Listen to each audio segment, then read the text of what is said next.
Welcome to Tetakawi's Manufacturing in Mexico podcast FAQ edition. Hello, this is a show where we help manufacturing executives like you understand what it really takes to launch, operate, and thrive in Mexico.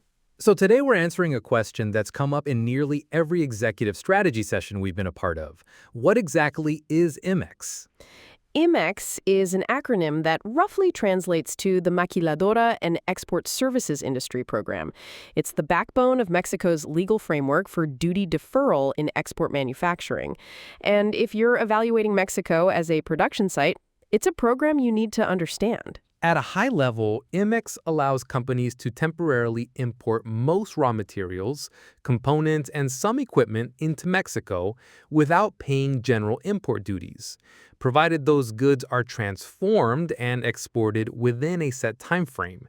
Typically, you have up to 18 months to export those goods, longer for certain containers or tooling. But here's the nuance. While IMMEX defers duties, it does not automatically defer Mexico's 16% value-added tax, or IVA. To avoid paying IVA at the time of import, you need to obtain an IVA certification once you have your IMMEX in place. That's what allows you to recover the tax up front through a mechanism called Annex 31.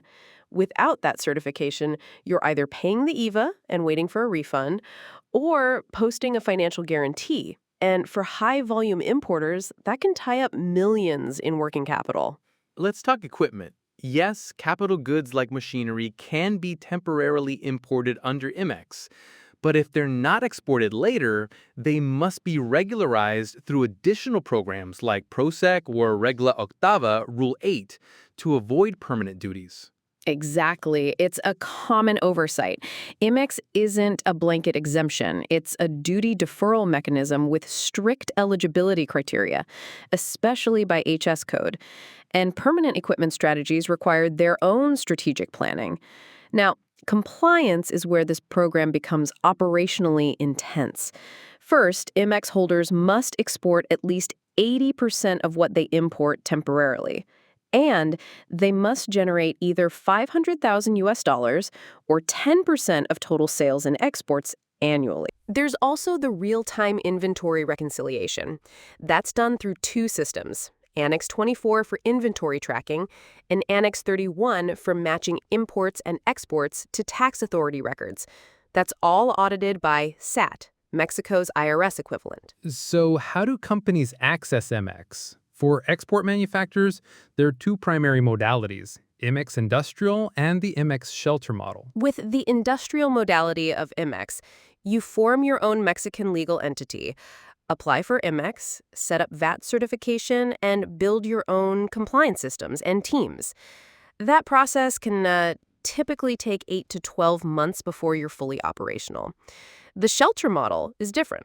Providers like Tetakawi already hold an IMMEX decree and the ancillary certifications.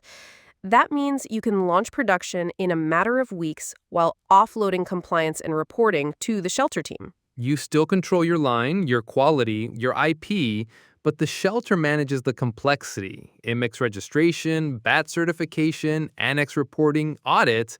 It transforms a regulatory maze into a manageable system. So here's the executive takeaway. IMMEX isn't just a tax mechanism. It's a strategic lever.